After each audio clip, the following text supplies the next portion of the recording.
remember that vampire movie from 1987? The one where the girl falls in love with the guy she's supposed to kill?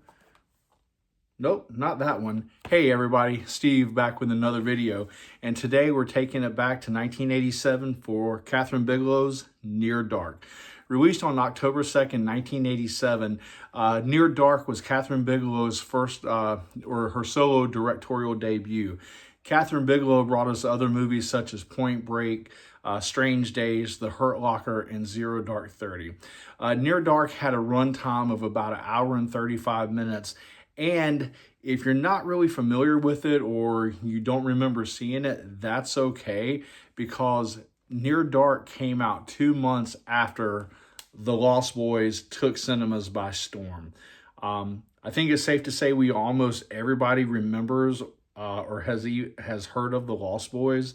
I remember watching The Lost Boys. I remember Near Dark. I remember watching it. But I just think that it was just overshadowed by The Lost Boys. It was probably still going pretty strong. I know it was very popular. The Lost Boys was very popular at the theater. It was very popular on home video. And Near Dark just kind of got overshadowed by that. I believe it had a limited theatrical run with a budget of about $5 million. It only made back about $3.4 million on that. So Near Dark, it's about this cowboy who comes across this young lady.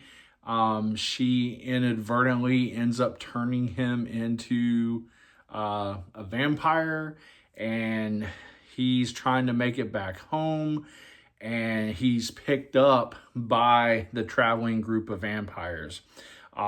This has so many stars, some of their earlier film appearances. You have Adrian Pasdar, who stars as Caleb, the main character of the movie. He starred in Near Dark a year after Top Gun. He starred as Chipper in Top Gun. He was paired with Sundown. I can't think of the actor's name, but he was Chuck Norris's partner in Walker, Texas Ranger, I believe.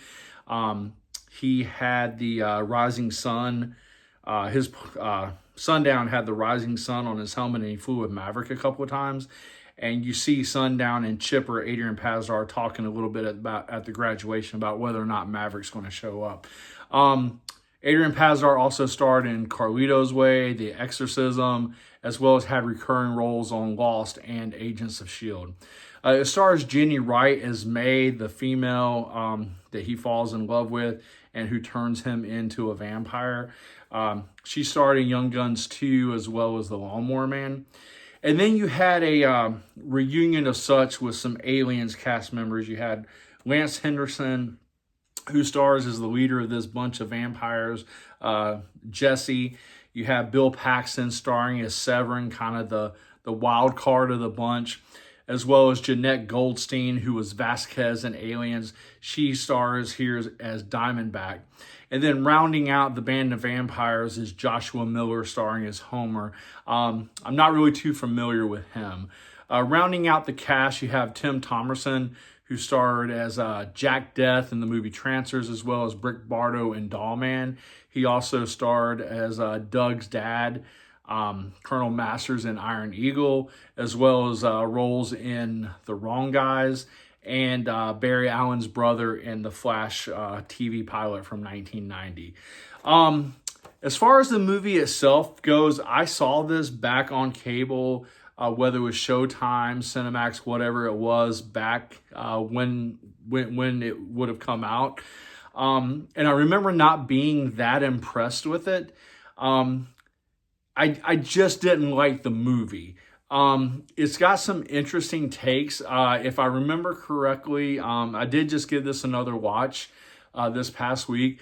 I don't think you remember, or I don't remember anybody using the word vampire, but clearly that's what they are. I did give this another watch. I had tracked this copy down on eBay. I got a fairly decent price for it. This is the Anchor Bay DVD I'm not sure if you would call this a special edition, but it is a 2-disc edition. It's got several special features on there. There was a Blu-ray release of the movie. You have Jenny Wright and Adrian Pasdar on the cover of the Blu-ray, and it looks almost like a Twilight movie. There's kind of like a going joke with that. They were trying to capitalize on the Twilight craze. And I do believe that Blu-ray is out of print. The DVD is hard to get as well. Like I said, I was able to track it down. But I gave this another watch. Had been putting it off. And I have to say that as much as I really, really want to like this movie, it just kind of falls short. The acting in it is great. Adrian Pasdar, you really do see him struggling with what he's becoming. You see almost like the loss of his humanity. You see how Diamondback and Homer, how they've, accepted what they've become, but you also see their lost humanity somewhat. And Severin and Jesse, they've just fully embraced what it is there now. It does have some good kills, some wicked kills. There's some humor thrown in there. There's an interesting way that Caleb overcomes his vampirism with the help of his father. But I really, really want to like this movie more than I do, and it just kind of falls flat for me. I don't know if it's just that I like The Lost Boys more, but one of the things my wife always says is 2 things can be true at the same time. I can like The Lost Boys and I can like Near Dark, but I just can't get into it. But that being said, the performances put out there are great. Everyone does a great job in the movie. The climax of the movie at the end, it just kind of falls flat for me. It just seems kind of like a little anticlimactic. But let me know what you guys think down in the comments. Let me know, do you remember seeing this? Did you like it? Did you not like it? Is it something you want to check out? Am I completely off base with this? Is it the greatest vampire movie ever made? There is kind of a nod to Aliens in it. I talked about Lance Henderson, Bill Paxton, and Jeanette Goldstein all starring together in Aliens. There's a scene where a character is walking down what would be Main Street downtown, and you see in the background there's a theater, and on the marquee they have Aliens playing at the theater. So I thought that was kind of a nice little in for those 3. So let me know if you would give me a like, share, follow, subscribe, all that good stuff down in the comments. And we'll see you on the next video. Thanks.